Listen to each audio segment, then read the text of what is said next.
We have a crisis in the world, tremendous crisis, and also crisis in our consciousness, in us. I see the urgency of change, radical revolution, mutation in the mind. I see it. It is necessary. There is complete quietness of the mind, and that which is silent has vast space. Only then that which is nameless comes into being.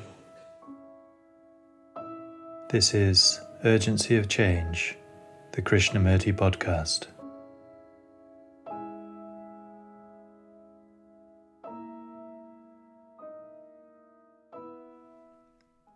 Psychologically, we are one.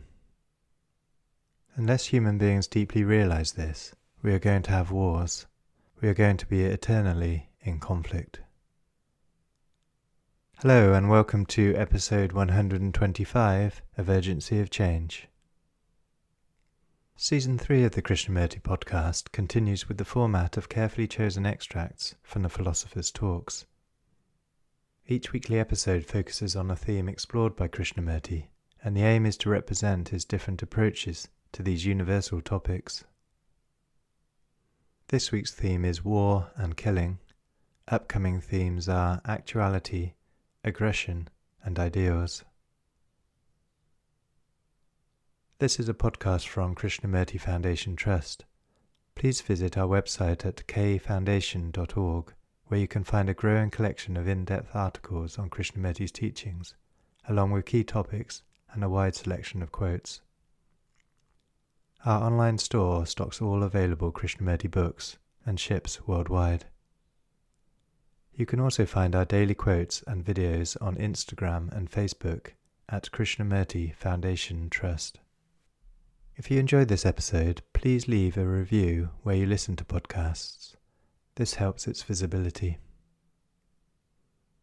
This week's episode on war and killing has 5 sections. The first extract is from Krishnamurti's first talk in Bombay, 1984, titled, "What is the Cause of Wars?" There is a war, threatening war, nuclear war. Recently, some scientists, top scientists, have met and issued certain statement saying if there is a nuclear war, the whole earth, not just Europe or America or Russia, the whole earth will be covered with dust and smoke so thick that the sun cannot get through. And the temperature will fall below 5 degrees below zero. So nothing will exist. That's what they are all talking about, preparing, arguing. And also there are minor wars going on.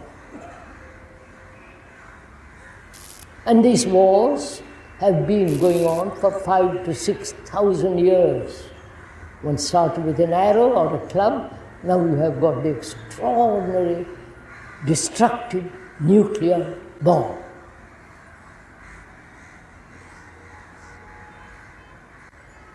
What is the cause of all this? You understand? What's the cause why human beings are behaving like this?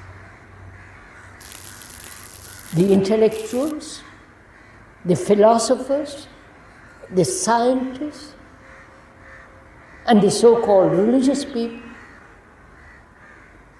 who are not really religious at all. What is the cause of all this mess in the world? Don't wait for me to answer it. You are asking that question yourself. Why is it that human beings who have lived on this earth, according to the geneticists and biologists, 45 to 50,000 years we have lived on this earth as a Homo sapiens. And from the very beginning, we have been in conflict with each other,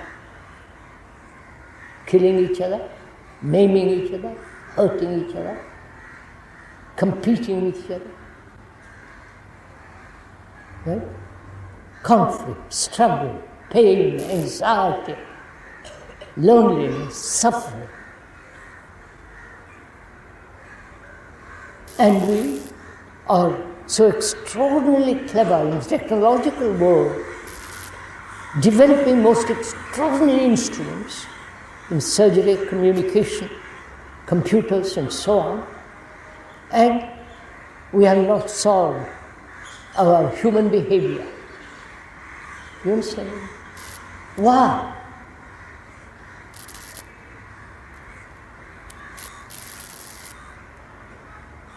Yes, sir, this is a very serious question. Why we human beings who are so capable going to the moon with all the extraordinary technological world that's going on, and yet we are primitive, savages, tribal gods and tribal instincts. What's wrong with us? You understand? I'm not criticizing. I'm not blaming anybody. But it's a natural question every decent human being must ask. What is wrong with us? Right? Why are there wars? Pakistan and India, Russia and America and so on. Why? What are the causes of it? If you find the cause, then it's easy to remove the effect, right? You're following what I mean? If I have a disease and the cause is cancer and it causes a great deal of pain, either it can be removed or I die. But where there is a cause, that cause whose effect can be ended, right? Is this clear? Where there is a cause, the effect can be ended, because the cause can be ended. Clear? Is this clear? What is the cause of these wars, these appalling things that are going on in the world? Probably most of you don't know about it. They don't print everything in the papers. The speaker has talked to a great many scientists and so on. And we are not told what exactly is going on. Chemical warfare, all the rest of it. Now, what's the cause of all this? Is it division? National division? Religious division? Individual against other individuals? Which is division, separation. You're following on it? Or am I talking to myself? You understand what I'm saying? One family is against another family. In the family itself there is division. There is division between the Arab and the Jew. There is division between Catholic and the Protestant. There is division between you, the Hindu, and the Muslim. Right? The Christian, the Buddhist, the Zen. The whole world is fragmented, broken up Is that the cause of all this mess? You understand my question? That where there is division between communities, between people, between countries, between various gurus, various religions, there must be conflict. Right? You understand this? Where there is division, there must be conflict. That's a law. Right? Is that the cause of this terrible wars that are going on? The conflict that exists in each one of us? What? The competition against each other? Division. Right? Economically, racially, socially, so-called culturally, everything brings about a division. Right? Now, we cannot do anything with governments. They are set. They have been unfortunately elected. You can't deal with them. The speaker has tried met various people, but there they are. So what can we do, you and I? You understand my question? You cannot deal with the most powerful people, like the presidents and so on. You cannot deal with them. They are at that level. They have their responsibilities, they want power, all the rest of that. So we are asking what you, as a human being, living on this earth, seeing all this is happening, what can you do? Please ask this question. What's your action? Not your theories. The Indians are pretty good at theories. Right? You are very good in explanation, in analysis, in finding out the cause, and there you leave it, which has nothing whatsoever to do with your daily life. Right? You believe in God,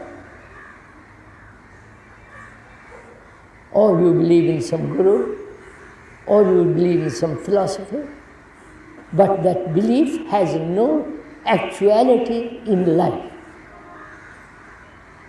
Right? This is a fact. I'm not saying something abnormal. This is a fact. So we're asking, what is your responsibility as a human being facing all this? What's your action?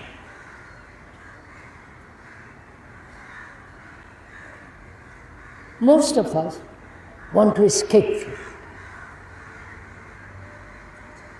Most of us feel we cannot solve it. Therefore, we escape. Escaping tribal gods. You know all that's happening in this country. Out in Europe. Drugs. Religious entertainments.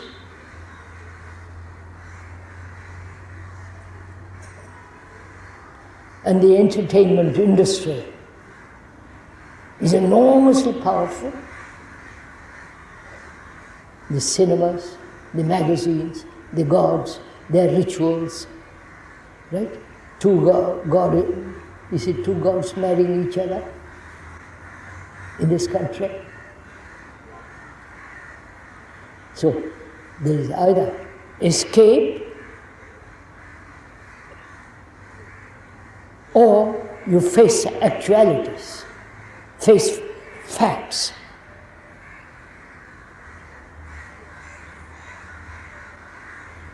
when you face facts,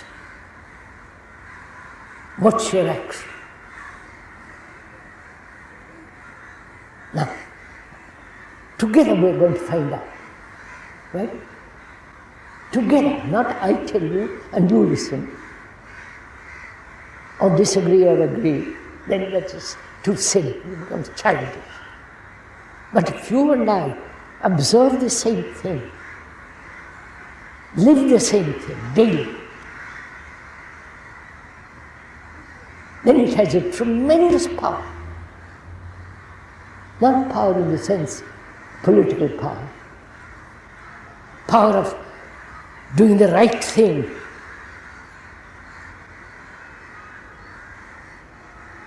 Right? Are we together now so far? We are asking, what is the cause of this war, of wars? One of the factors of war is nationalism. Right? Which is tribalism. You may not agree or agree, please quietly listen.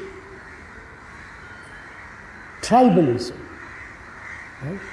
Which has become glorified nationalism with its flags and so on. The British, the French, the Hindu, the Indian, you follow? Divided, divided, divided. We are saying one of the causes of war is nationalism.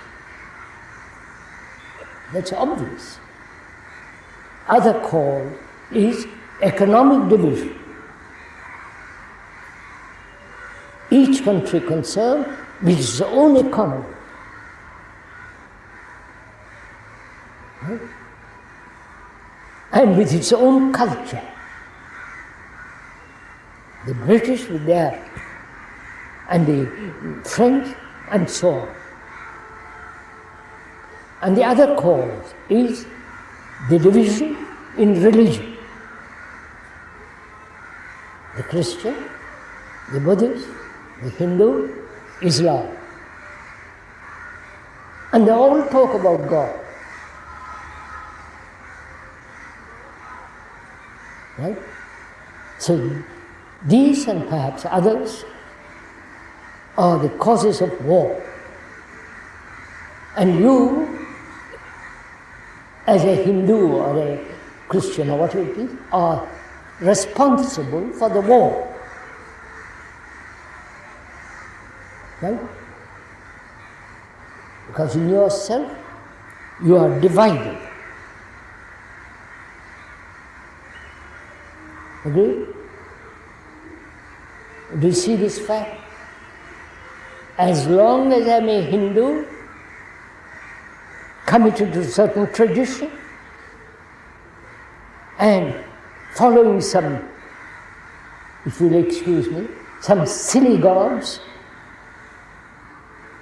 playing with toys called gods, I, as a Hindu, am responsible for creating conflict amongst human beings. Right? Is this a fact or not? It's a fact. You may not agree, but you may not see the fact, but this is what is causing wars. Now, what's your responsibility? To be free of nationalism. Right? To be free to look at the world as a whole humanity, not as Indian and American and so on. We are human beings. Right? To look at the world globally as human beings.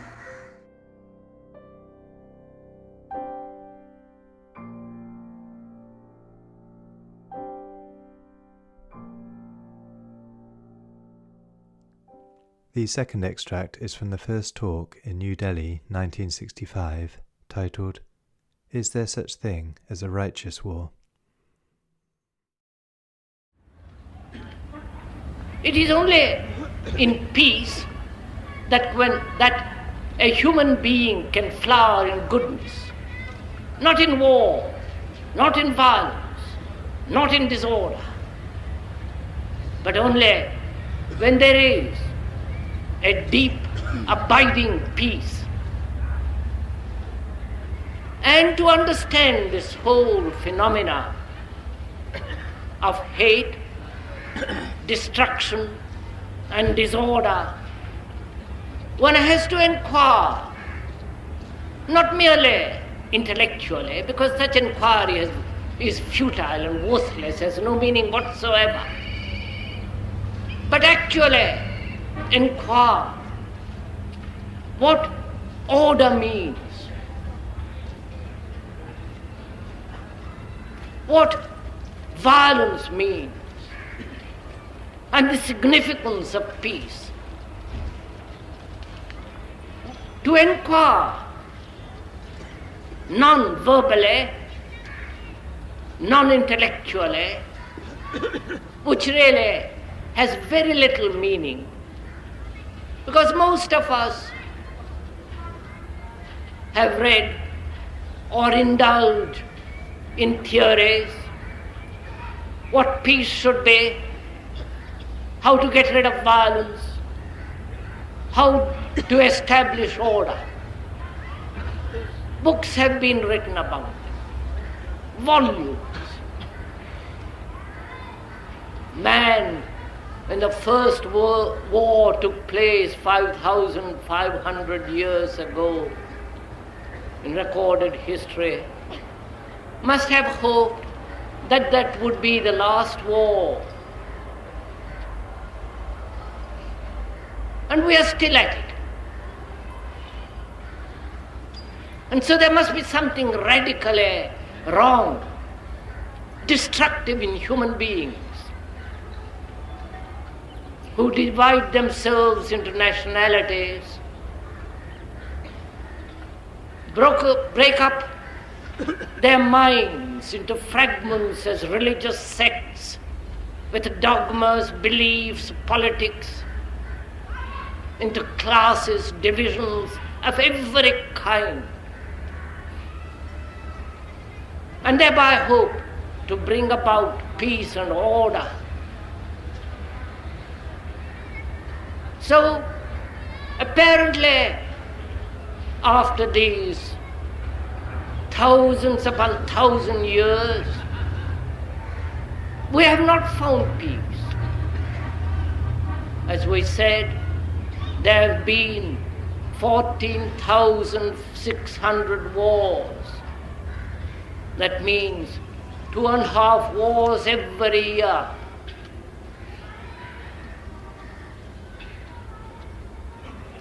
And yet we are going on living in this same stupid, destructive manner, hating each other, calling each other names, labeling ourselves as Hindus, Muslims, Sikhs, Russians, communists, and so on. So, when you look at all this dispassionately, factually, not emotionally or in any way prejudiced, but regard it as a fact,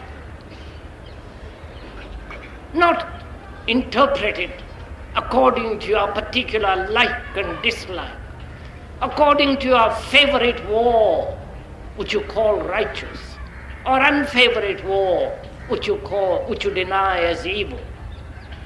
But look at it as a phenomenon, as something animalistic, which must be solved by each human being. Because war, violence, disorder, along that path there is no peace. Do what you will, The peace there is an interval between two calamities, two wars, two destructions.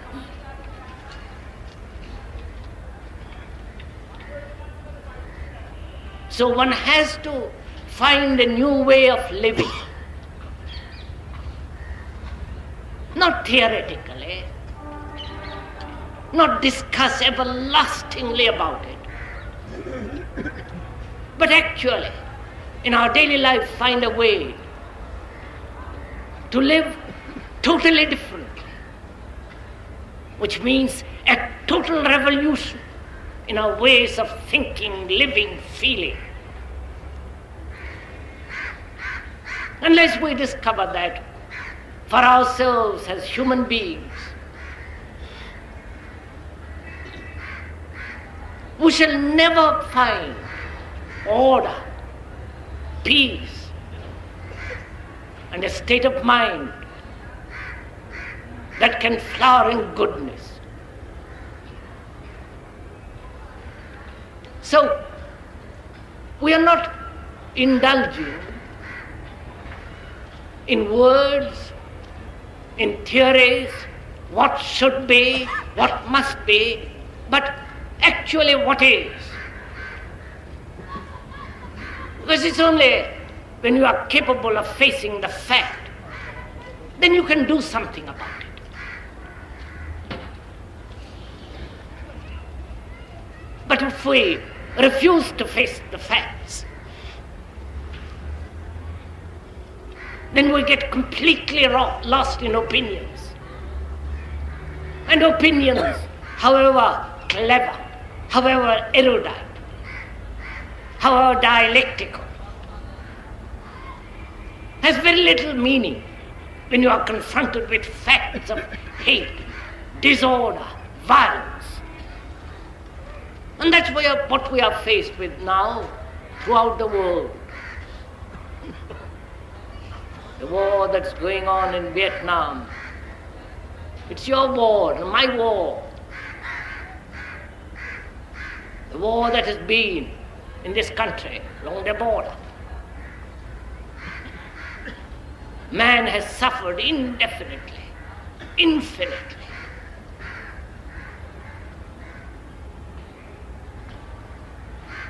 And you as a human being who have lived for so many millennia, you and I as human beings, not as Hindus, not as Christians, not as a communist and it is Mohammedan or a whatever you call oneself, but as human beings, we have to find order. Because order is necessary, not only within but outwardly. And it's one of the most difficult things to find this order.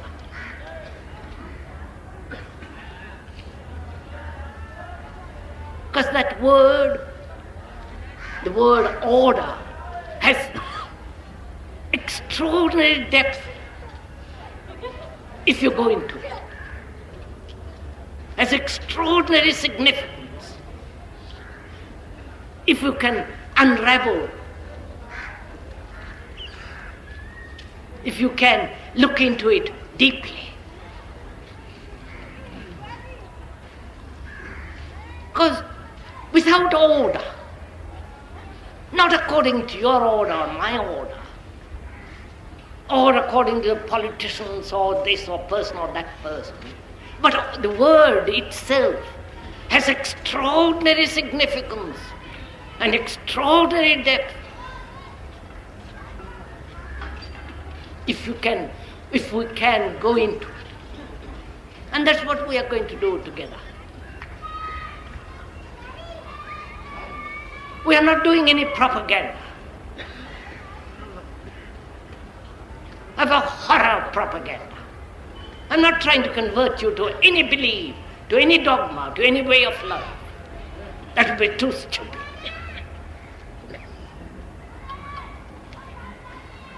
But what we are trying to do is to point out, investigate, talk things over together as two human beings confronted with this enormous complex problem.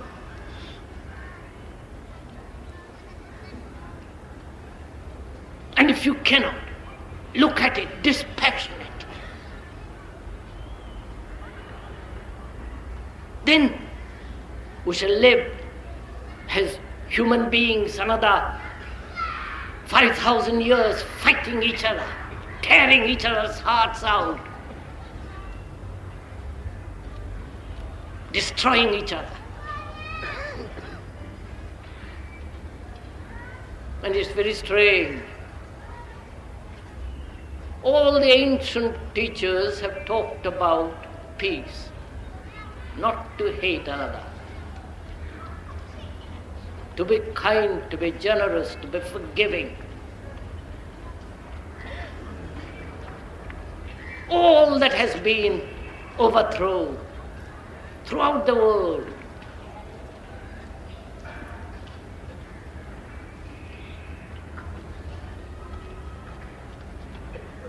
And as this country, which is supposed to be so old and ancient and full of wisdom, which is non-existent at the present time,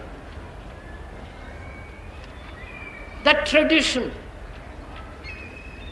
not practiced by politicians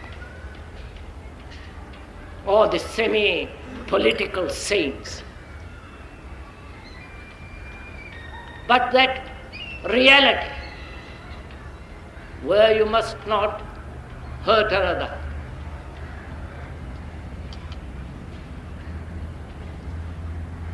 where you must love another,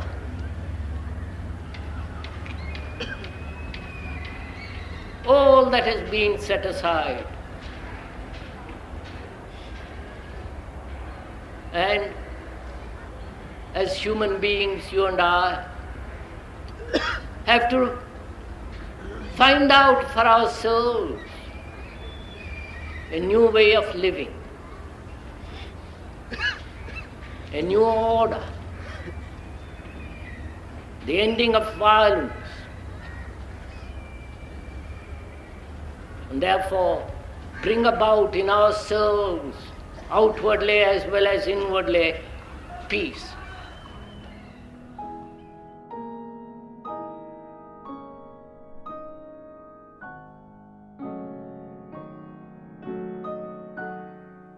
The third extract is from Krishnamurti's talk at the United Nations, New York, 1984, titled, "If there is no security in our relationships, that is the beginning of war." So is there psychological security, either in the family, in a group,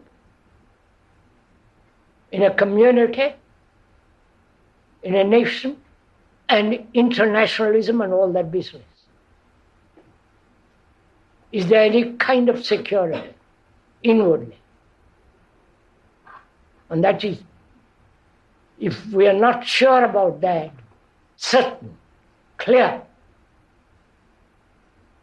we try to seek security outwardly, externally, through nations, through religious organizations, through some ideologies. So it's very important, it seems to one, that we should talk over together now and discover for ourselves if there is an inner security.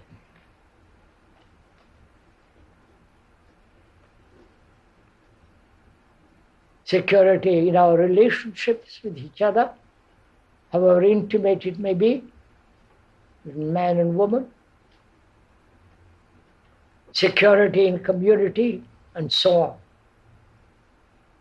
Is there security in our relationships with each other, man and woman, wife and husband?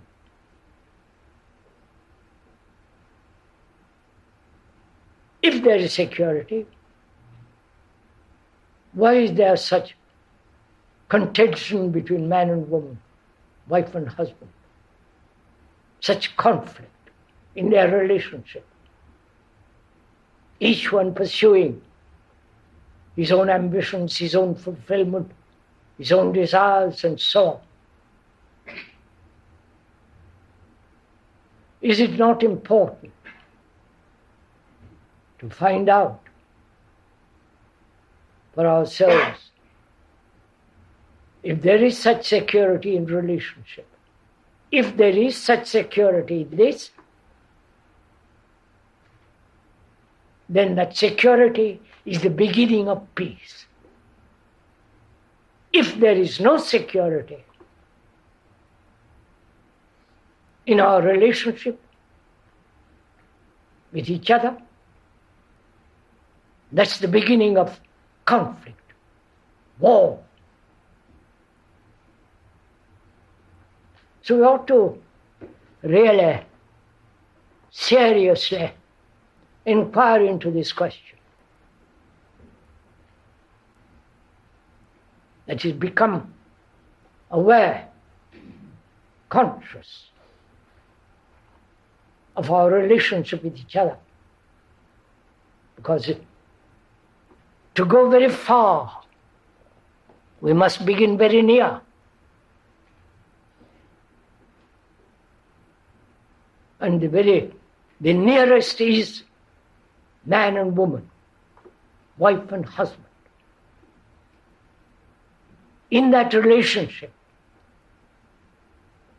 there is conflict, as there is now. Then that conflict is spread, ultimately war.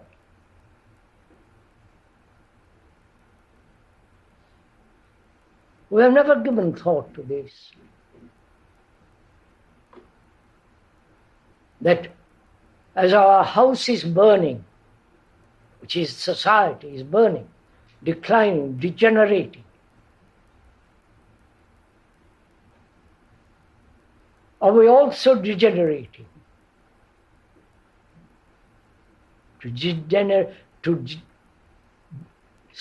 slip down, implies our whole life is a routine.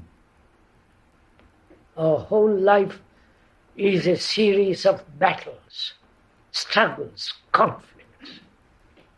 If we don't alter there, how can you bring about peace on earth? It seems so logical, so rational, sane. But we don't do that.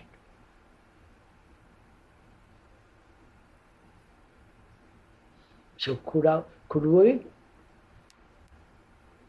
as human beings, not as Americans and all the rest of that business, could we as human beings become aware, pay attention to our intimate relationship? Because unless the psychological world is quiet, sane, peaceful, that psychological state will always overcome every kind of organization, whether it be communist organization, totalitarian, or so-called democratic organization. The psyche is far more important than the external legislation, governments, and so on. I wonder if one realizes all this.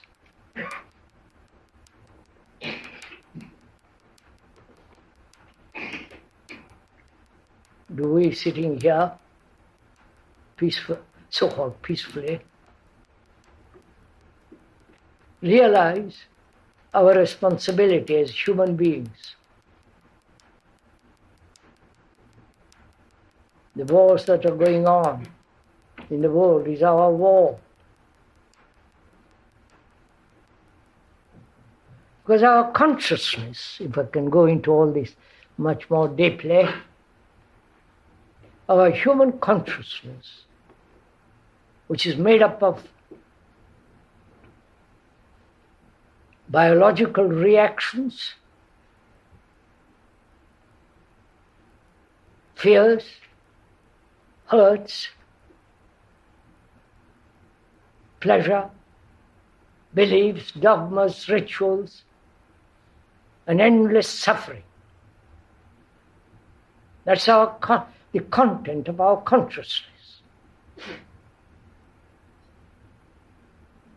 If you observe this closely, it's a fact that every human being throughout the world shares this.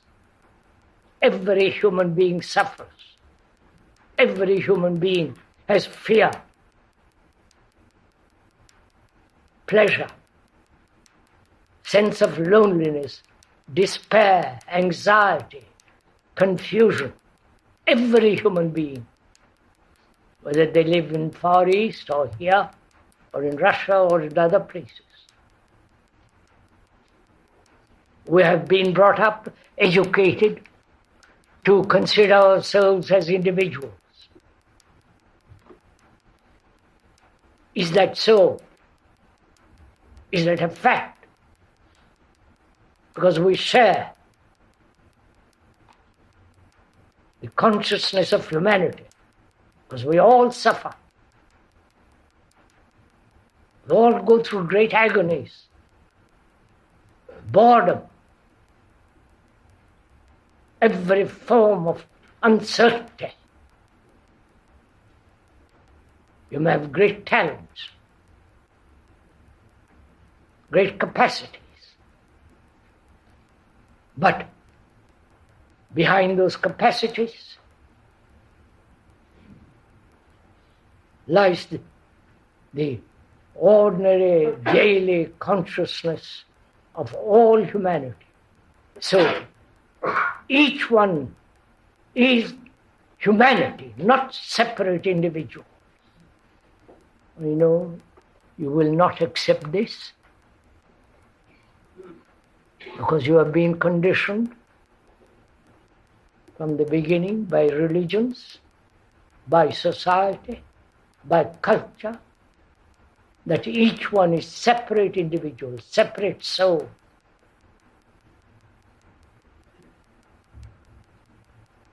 And therefore he must seek his own salvation, his own expression, his own fulfillment. And this so-called separate individuality is creating havoc in the world, which does not mean that we all become the same automatic, turned out in the same mold. On the contrary, freedom is the highest form of existence. It's the greatest art to live freely. But we are not free. One thinks one is free to do what one likes. Especially in this country, each individual thinks he's supreme to do what he wants.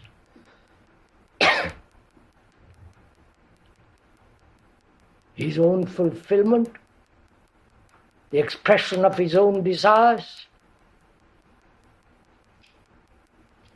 and so on. But if you examine closely and seriously, we share the consciousness of the entire humanity. Because this is a fact. Individuality may be an illusion, And to that illusion we are committed.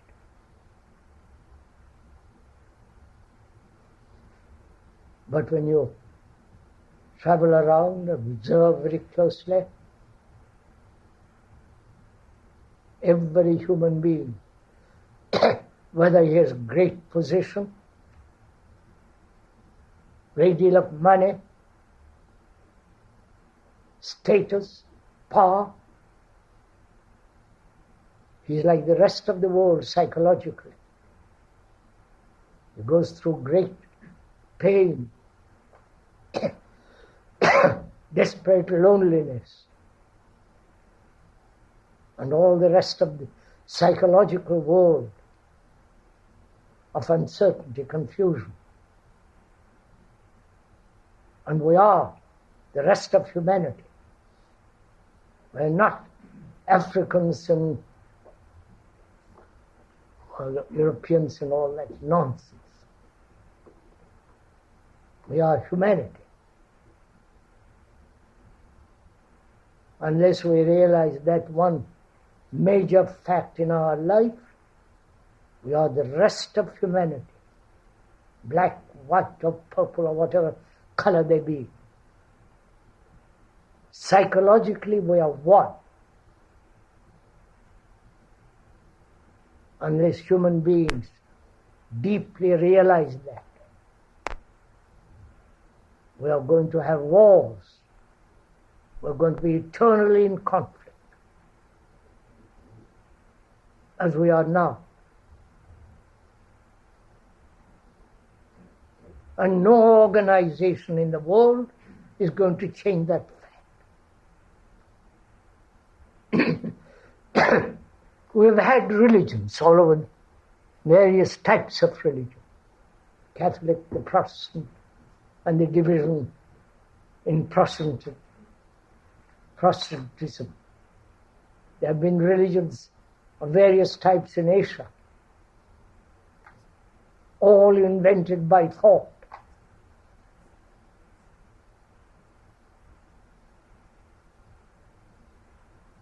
And thought has made man separate. Because thought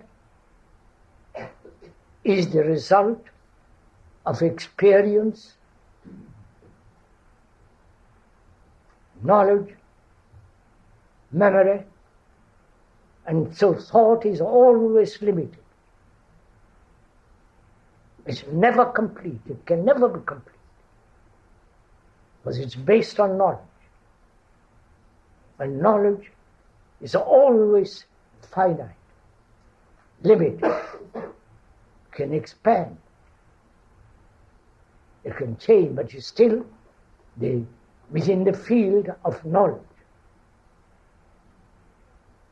And knowledge is always limited. And we try to change the world through our knowledge.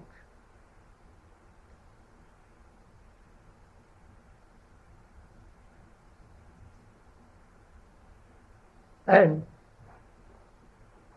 this experiment to change the world through knowledge has never succeeded.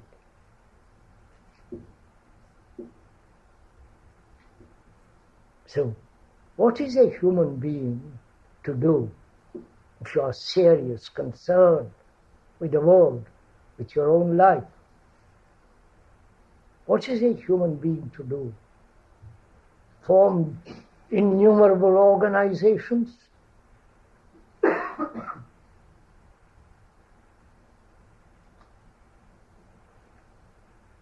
with their bosses, with their secretaries and so on,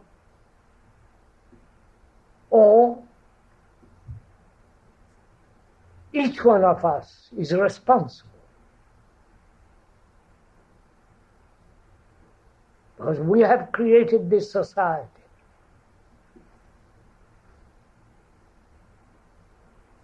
We are responsible for every kind of war. So is it possible, not merely intellectually, but actually, in our daily life, radically change, bring about a deep mutation. Unless we are capable of doing that, we are going to have perpetual wars.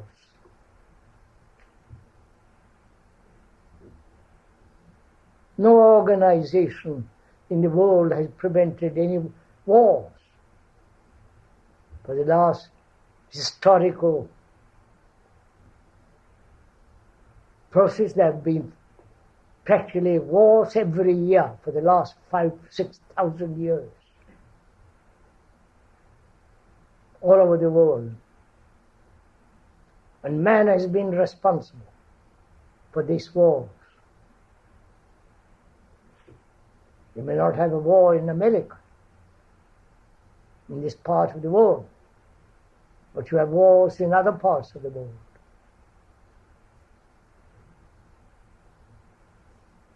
Because we are divided as Americans and Russians and English and French and all the rest of it. Not only nationally, but religiously. Christians, Buddhists, Hindus. So this constant division, both outwardly and inwardly, is bringing about great conflict. We are one human being, not separate. We don't seem to realize that. You suffer. You go through great anxieties, uncertainties. But so does every other human being in the world.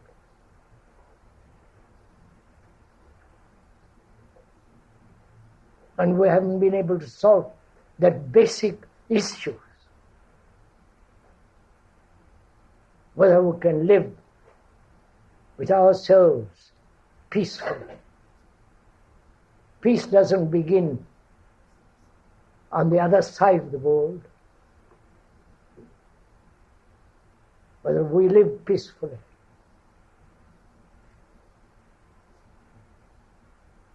Without conflict.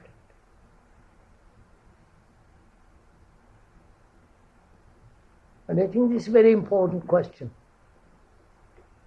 which we must put to ourselves. Why is it that human beings who have lived on this earth perhaps 50,000 years, we have done extraordinary things technologically.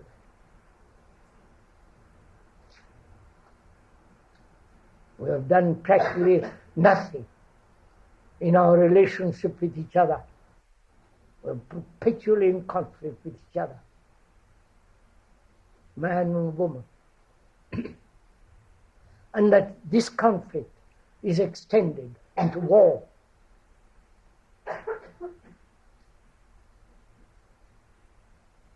So,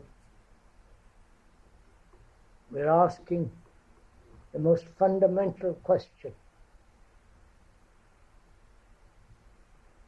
Why do human beings who have lived on this earth for so many millennia, who have done extraordinary things technologically,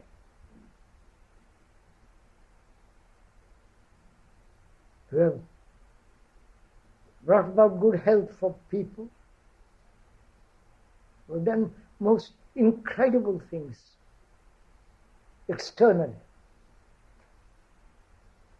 but inwardly we are savages. Forgive me the use of that word.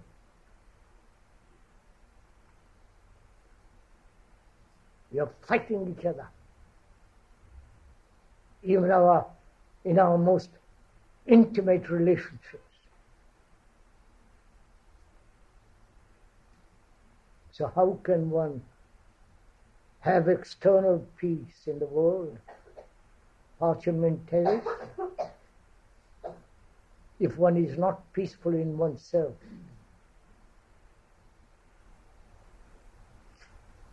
We never answer that question. We're always trying to bring changes in the outer. But we never ask of ourselves why we live this way, perpetually in conflict.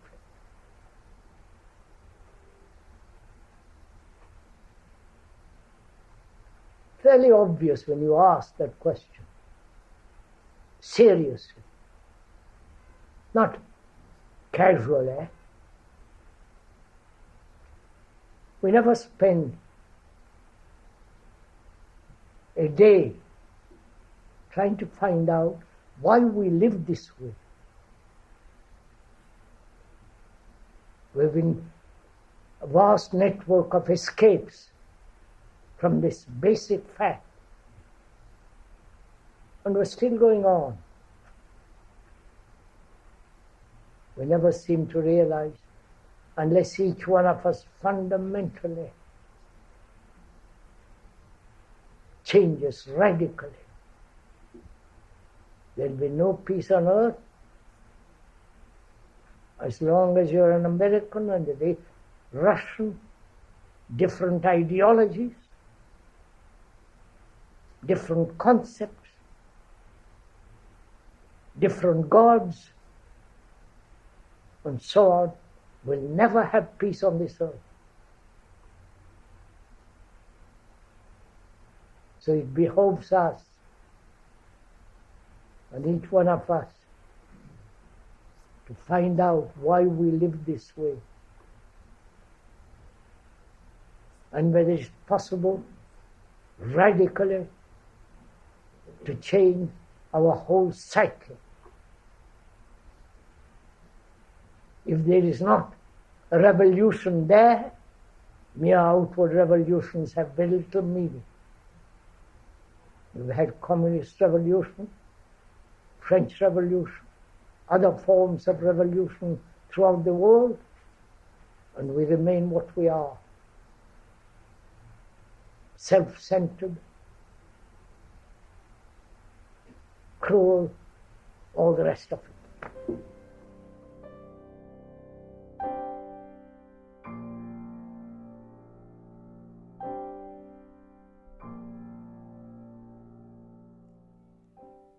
The fourth extract is from the second question and answer meeting in Saanen, 1982, titled, How Can I Not Contribute to War?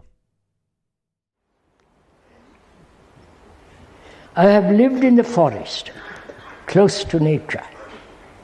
There is no violence there, but in the outer world is the real jungle. How am I to live in it without becoming part of it, part of its competition, brutality, violence and cruelty?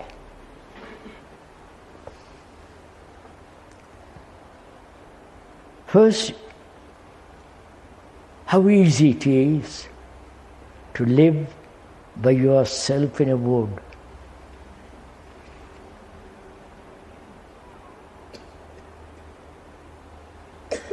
I tell my friend I have done it without any boast or anything. It is natural. I've done it. It's very easy because you're not related to anybody. You look at the trees, the rivers, the plant, they invite you to look at them. The more you look at a tree, the more beautiful it becomes. The shadow, the leaves fluttering in the wind. It doesn't demand anything of you. You are enjoying yourself, listening to the birds, to the sound of water, to the lovely clear morning. And one is tempted to live like that forever. But you can't.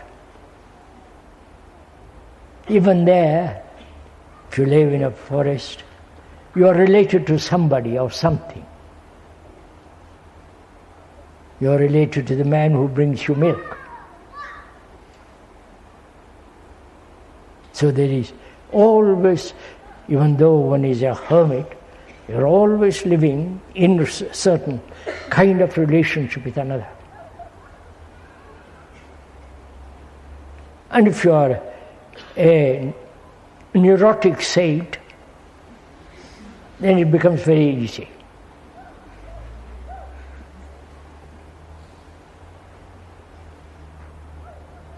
Most saints are neurotic.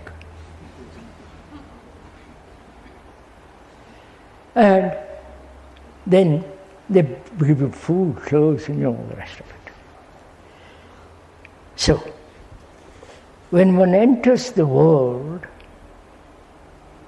the trouble begins. The world which human beings have created. Not only the past generation upon generation which has created this society, but also all of us are contributing to it. When you buy a stamp, when you post a letter, you are contributing to war. When you take the train, you are contributing to war. So you might say, I won't take a train, I won't post a letter, I won't telephone, I won't pay taxes, and so on. Taxes are rather difficult. The government will be after you if you have money.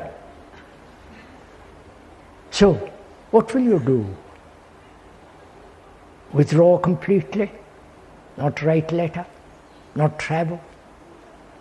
You understand, sir? This question has been put to the speaker often.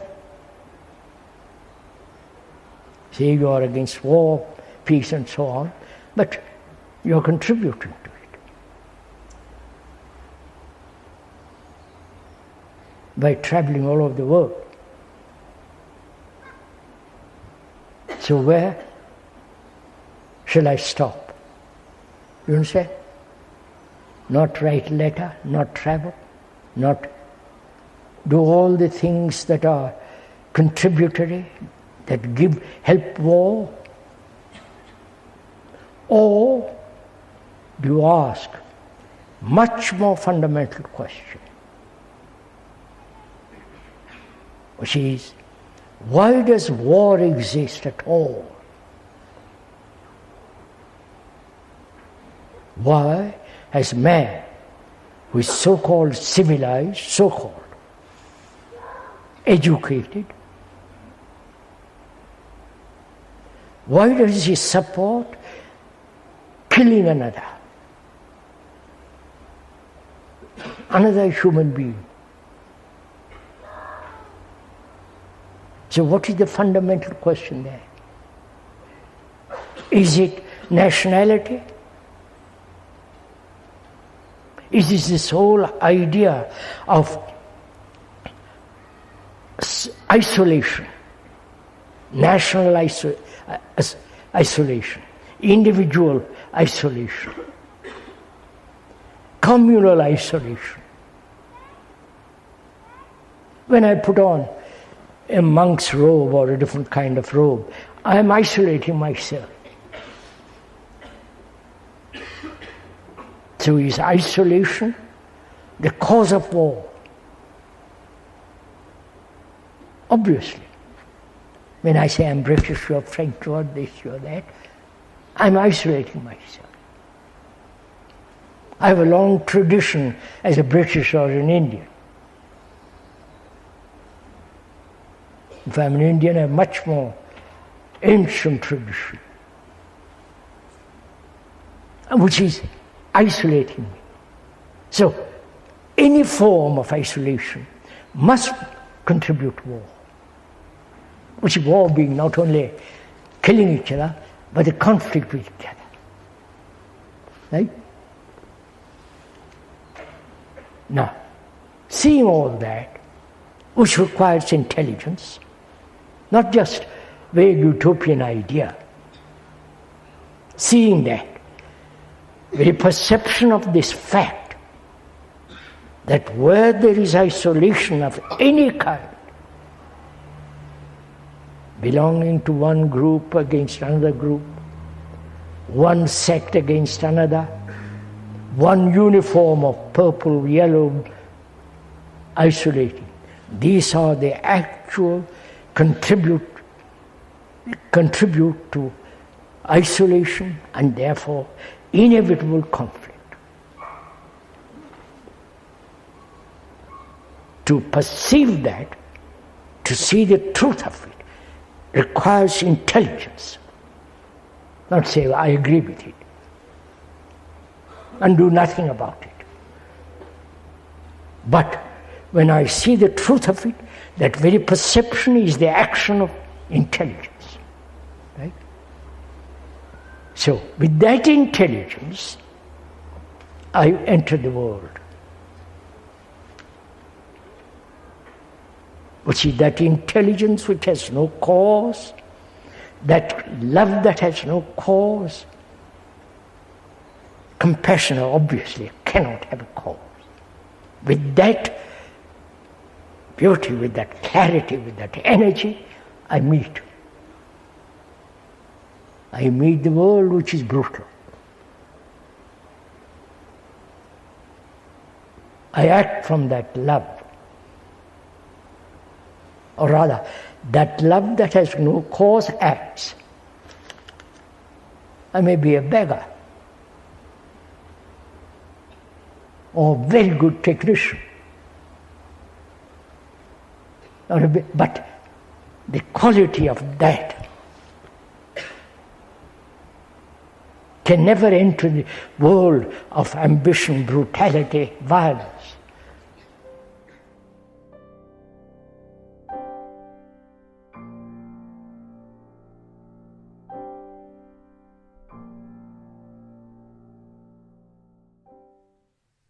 The final extract in this episode is from the second question and answer meeting in Ojai, 1984, titled, Can We Live Without Bringing Suffering or Death?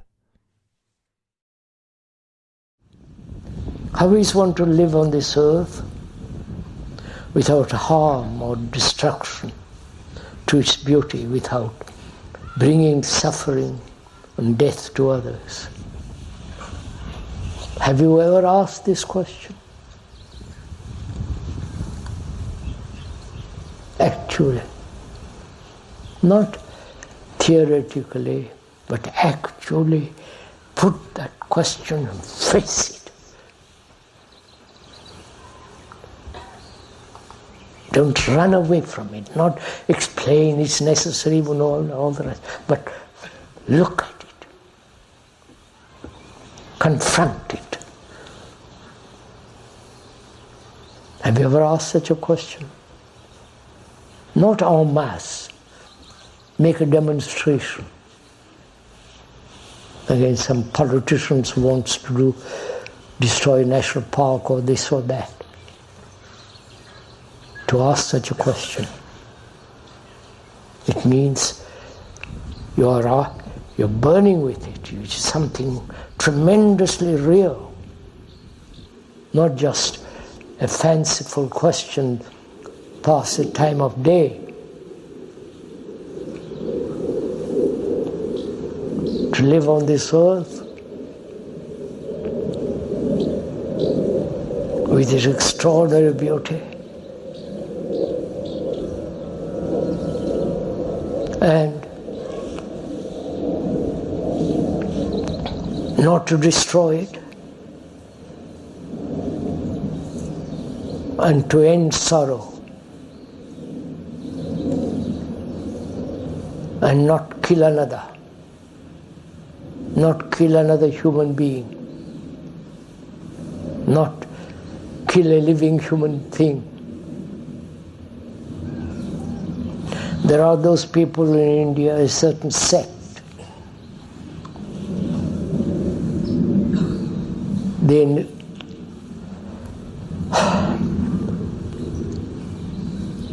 Their transportation is walk. They take no trains, no aeroplanes, no carriages, nothing but walk. And they put on a mask not to kill an insect by breathing. You understand? There's a whole group of them.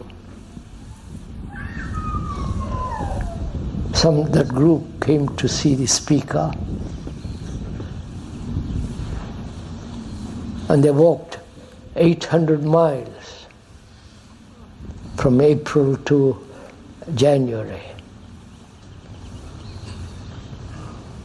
and never taking any transportation except walking. And they won't kill. And there are those who kill for sport, kill for amusement, kill for profit. The whole meat industry, right? Destroy the earth to dump poisonous gas, all that was happening in this country. Pollute the air, the waters, and pollute each other. This is what we are doing to the earth and to ourselves. And the question asks, can we live on this earth and with its great beauty, not bring suffering to others or death?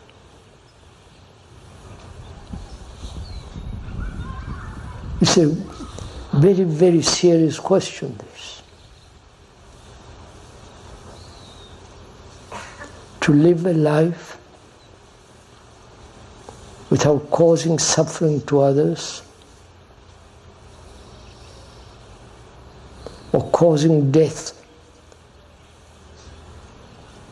to others. That means not killing a human being, not killing any animal, for sport, for your food. You understand all this? This is the question.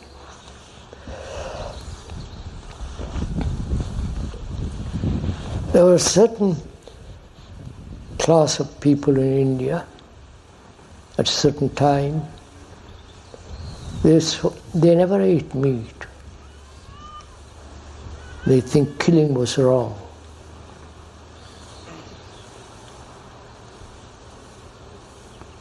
They were called at that time Brahmins. And the Western civilization has never inquired into whether killing is right, whether killing any living thing is justified. Makes sense? The Western world has destroyed whole races of people, right? This country has destroyed the Indians of this country, wiped them out because they wanted land and all that sort of.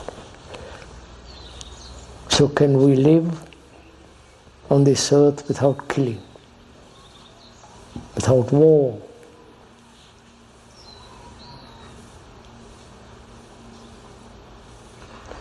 I can answer it, but what value has it to you?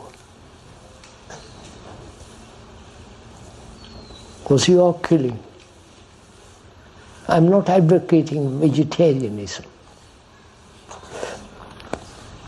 Some author wrote some time ago, which a cutting was sent to me. He wrote saying, vegetarianism is spreading like some foul disease in this country.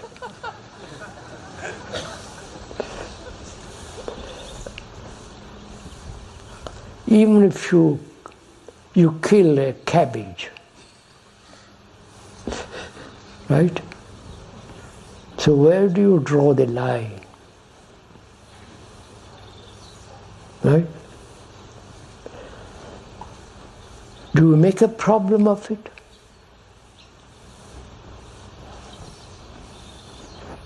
You understand my question?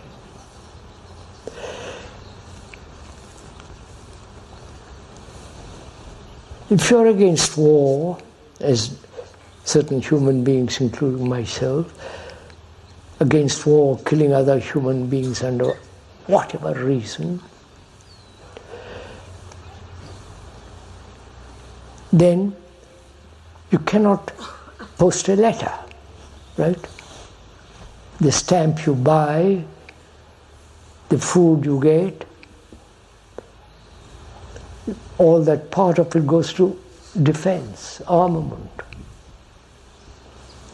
If you buy petrol and gas in this country, part of that goes, right? Your taxes, part of it goes to, and so on, so on. So what will you do? If you don't pay taxes, you're fined or sent to jail.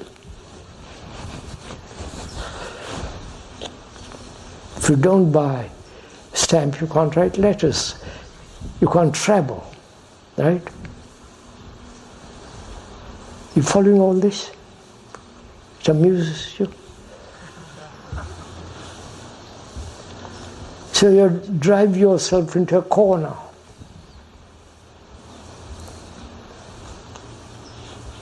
And living in a corner seems rather futile. So what will you do?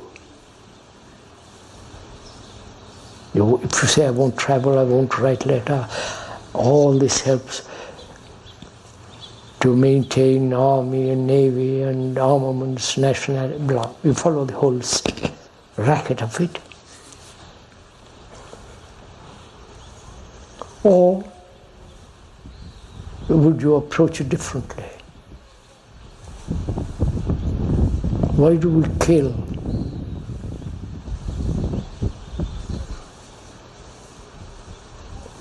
Religions, especially Christianity, has killed probably more people on earth. They have tortured people, called them heretics, burned them. You know the history of it. So on. Muslims have done it, the Islamic world has done it. Probably the Hindus and the Buddhists are the only people. Religion forbade.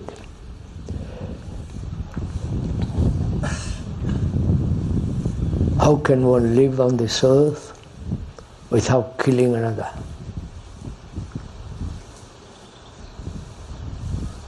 And causing suffering for another.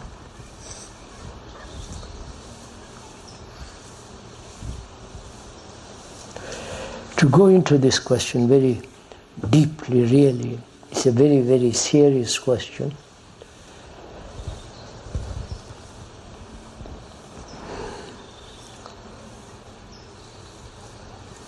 Is there that quality of love that answers this question?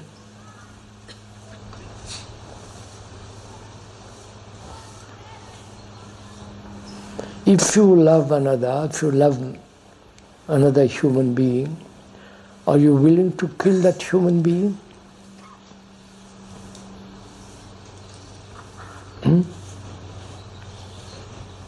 Will you then kill anything except you need certain food, vegetables and so on, nuts and so on, milk. But apart from that, would you kill anything? Go into all these questions, sir, and live it, for God's sake. Don't talk about it.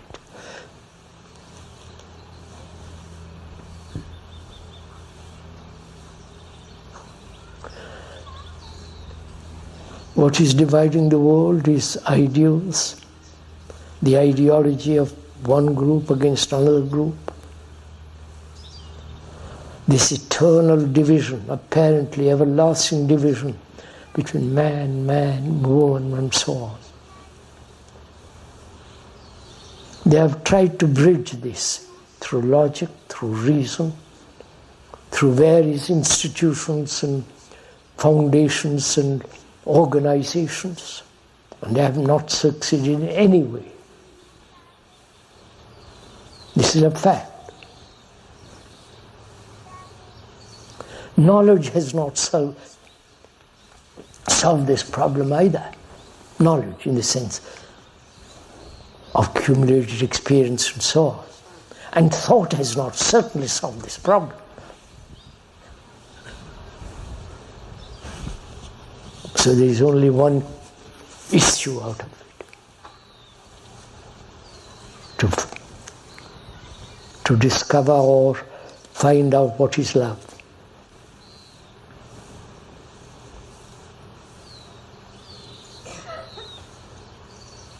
Love is not desire, love is not possession, love is not selfish, egocentric activity.